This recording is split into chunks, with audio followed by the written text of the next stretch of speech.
Greetings, dear listeners, and welcome to The Blackest Sheep, where we delve into the dark corners of history and examine the chilling, the mysterious, and the downright bizarre. Today, we embark on an exploration of three macabre topics, each one stranger and more disturbing than the last.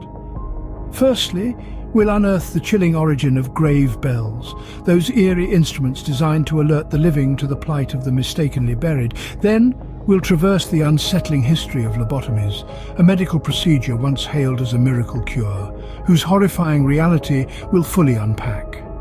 Our final destination will be the brutal practice of tongue stretching, a form of torture that will make your skin crawl. Each of these topics is a testament to the strangeness and cruelty that history often hides in its darkest corners. So, sit back and prepare yourselves as we take a journey into the shadows of the past. Our first tale takes us to a time when the line between life and death was not as clear as we believe it to be today. Picture this, the 18th and 19th centuries, a period riddled with fear and uncertainty. A time when medical science was still in its infancy and the boundaries between life and death were often blurred. In this era, there was a chilling fear that haunted people's minds, the fear of premature burial. Yes, you heard that right. People were terrified of being mistakenly declared dead and then buried alive. It was a fear so potent that it birthed a unique invention, the grave bell.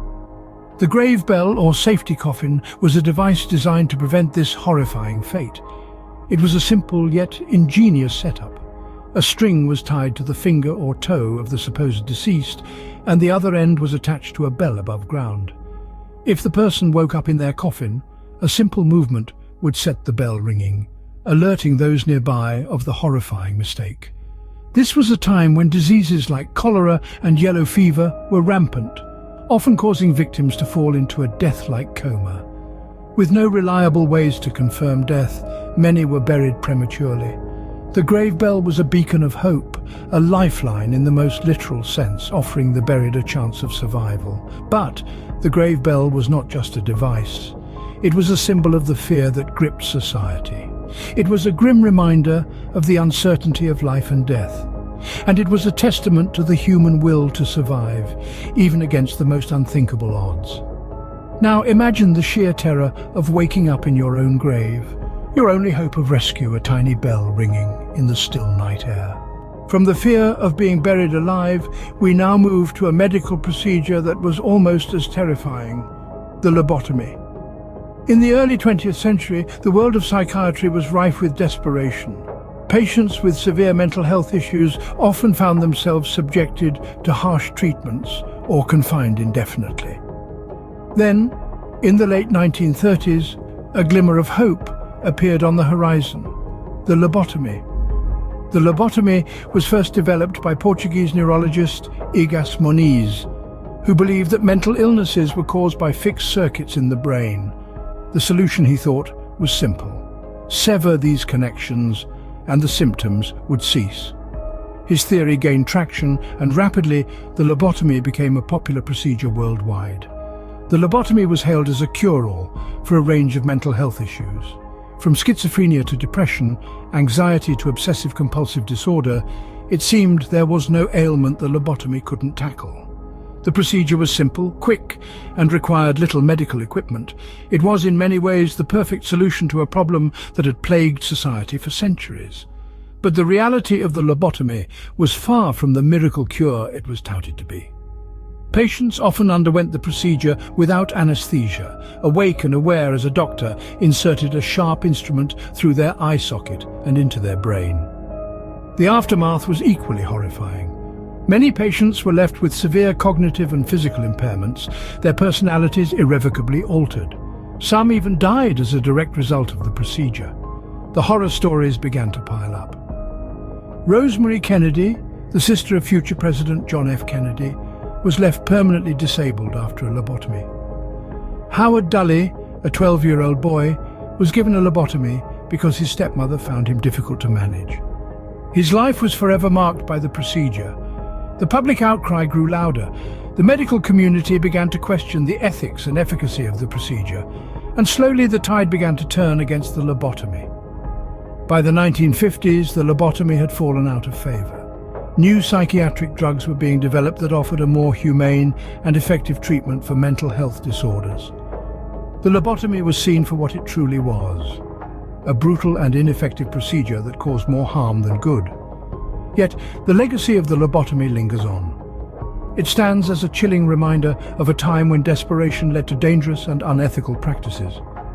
It serves as a cautionary tale, a stark warning of the dangers of unchecked scientific progress.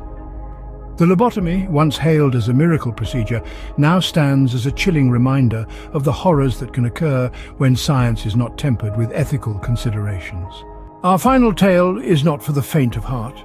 It involves a practice so brutal it is hard to believe it was ever used: tongue stretching.